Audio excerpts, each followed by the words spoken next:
Coucou tout le monde, c'est Sachi. Vous êtes sur la chaîne de Sachi & Co. Aujourd'hui, je vous retrouve pour vous faire part de mes dernières acquisitions livresques.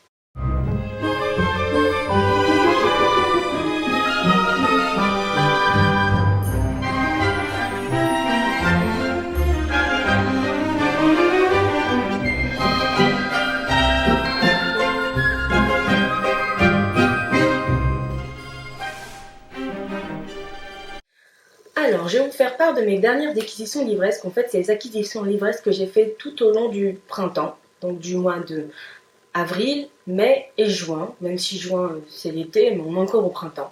Donc, il n'y a pas énormément de livres, il y en a juste 4. Plus un paquet que j'ai reçu le mois dernier et que je vais ouvrir en direct. Enfin, en direct, oui. Voilà. Alors, on commence avec le livre Red Queen de Victoria Aveyard chez les éditions Livre Poche Jeunesse. Donc c'est un livre qui est sorti l'année dernière, qui a fait beaucoup de bruit dans la blogosphère. Il y a beaucoup de gens qui en ont pensé du bien. Moi, quand j'ai lu le résumé, ça me donnait envie. Donc c'est l'histoire d'une jeune fille qui s'appelle Mar, qui vit plus bactère, qui est dans une société qui la rejette et qui la ruine.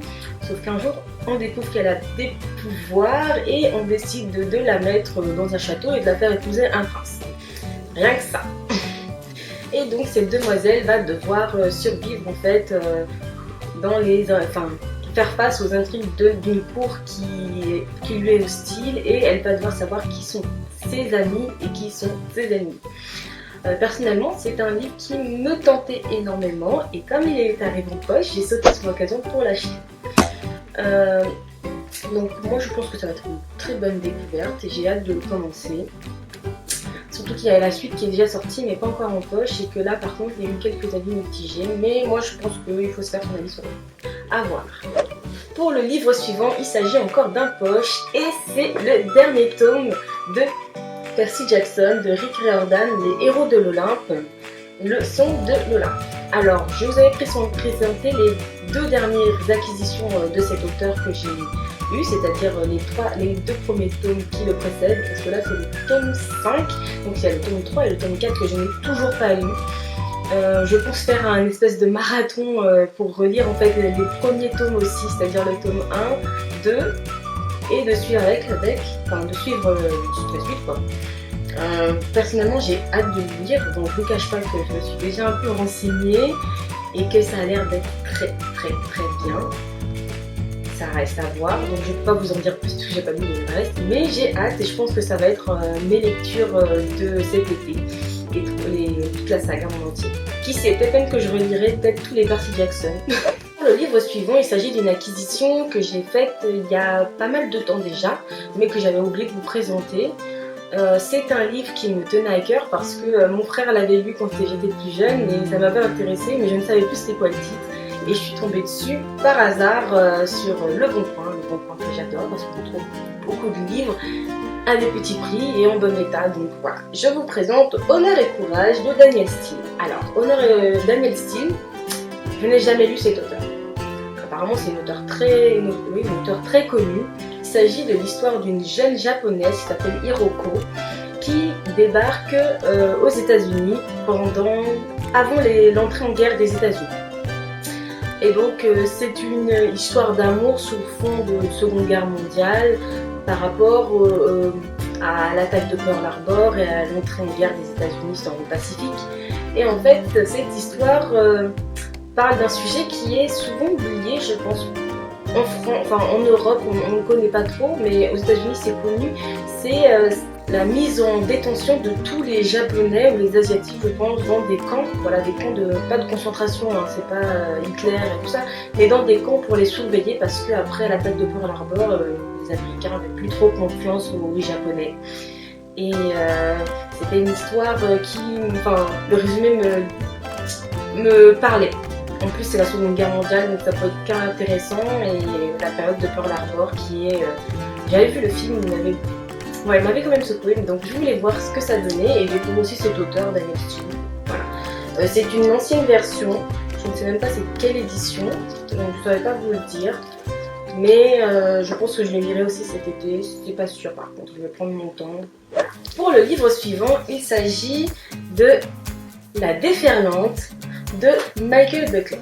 Alors j'ai déjà lu ce livre-là, donc je vais bientôt faire un bilan lecture prochainement sur les derniers livres que j'ai lus.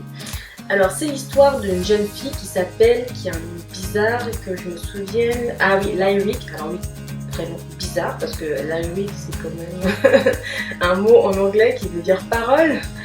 Donc c'est étonnant. Donc Lyric qui vit en Californie. Non, c'est pas en Californie. Non, elle vit pas en Californie, je sais plus où elle vit. Ah bon, bref. Elle vit aux États-Unis. Et suite à l'invasion des plages par des créatures venues des fonds marins, elle se retrouve coincée avec sa famille, elle ne peut pas sortir de cet endroit-là.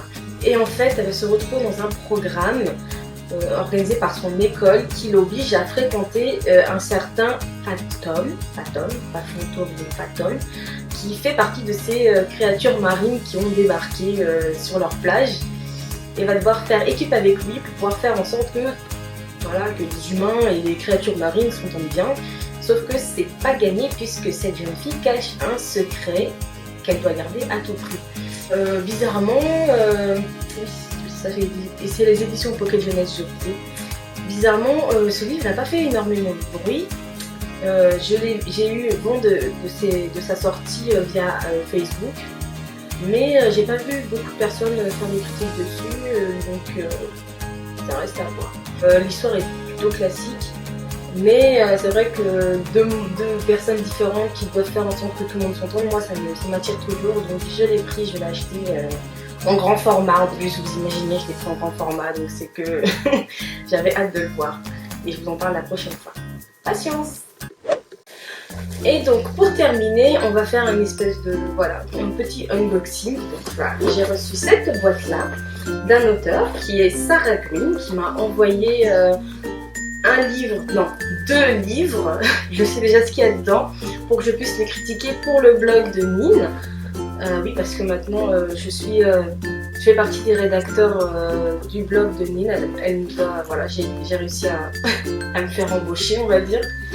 Et donc là c'est les premiers livres que je reçois, que je dois critiquer. Donc je vais les ouvrir devant vous parce que je trouvais que c'était marrant. Voilà. On y va. On va commencer par là. J'ai l'impression qu'il n'est pas bien fait. Voilà. Pas se faire mal. Ouf. Ouf. Oh là là. Oula. Ouais. Donc j'ai eu droit à des chocolats. Alors moi je m'attendais à voir que des livres, mais il y a du chocolat. Alors ouais, c'est tout. Il y a aussi une petite lettre. Moi j'ai pas l'habitude de ce genre d'attention là, que je vais lire tout de suite. Et encore des chocolats. Alors là je regrette parce que j'aurais dû les ouvrir plus tôt parce que voilà, ça fait quand même 2 semaines que la boîte attend. Oulala, des chocolats, donc 2 boîtes de chocolat et les fameux livres. Donc le tome 1, lui c'était pour adultes, donc vous allez dire c'est du new adulte. Oui c'est ça, du new adulte. C'est un genre que j'ai un peu du mal, mais le thème qu'elle aborde était vraiment intéressant, donc je voulais à tout prix le lire, même si elle m'avait envoyé un message pour expliquer que oui, ça peut être un peu trop osé pour certaines personnes. Je fais bon, je suis pas une petite fille, je vais pouvoir le lire quand même. Voilà. Donc voilà, donc là c'est le tome 1, il est vraiment gros.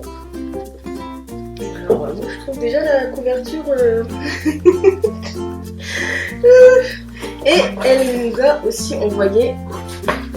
Regardez, le tome 2, donc pour cet été, j'ai vraiment de quoi lire, parce que voilà, c'est quand même 400 pages, ouh, ça risque d'être intéressant, c'est écrit en petit, donc ça va être encore plus intéressant, mais normalement, si son livre est vraiment bien écrit et que le thème est vraiment très bien abordé, ça devrait être fini en 2 semaines. Donc je vais quand même lire le petit message qu'elle m'a envoyé parce que voilà, je m'attendais pas à ça.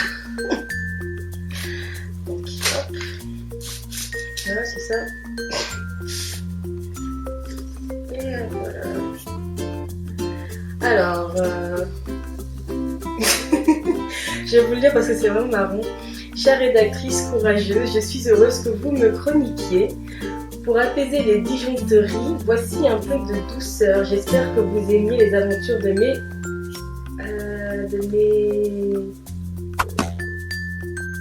Oh non, j'arrive pas à lire ce qu'il y a écrit.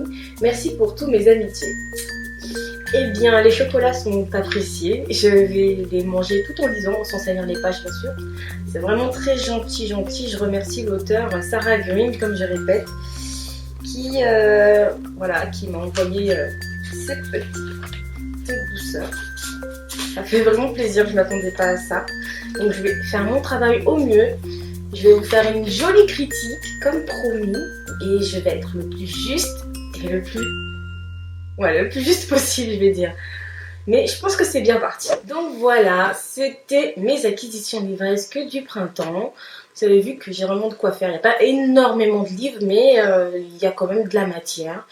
Donc j'espère que la vidéo vous a plu. Si elle vous a plu, n'hésitez pas à la partager, à la liker. Je sais que bon, il y en a, enfin, de dire ça c'est bizarre pour moi, mais il faut le dire. Donc voilà, si ça vous a plu, n'hésitez pas à le dire. Et me faire part aussi de vos acquisitions livresques de ces derniers mois. Moi, je suis toute ouverte pour découvrir de nouvelles lectures. Et donc, pour l'heure, je vous laisse à vos livres et à vos films. Et je vous dis à la prochaine. Salut! Pour la petite histoire, j'avais complètement oublié que je devais recevoir cette boîte-là. Quand le facteur est arrivé et qu'il m'a donné ça, je me suis dit, mais qu'est-ce que c'est? En plus, il y avait mon nom dessus. Pour les 2 prochains livres, je vais appeler cette séquence la séquence nostalgie parce que ce sont des livres qui ne se vendent plus.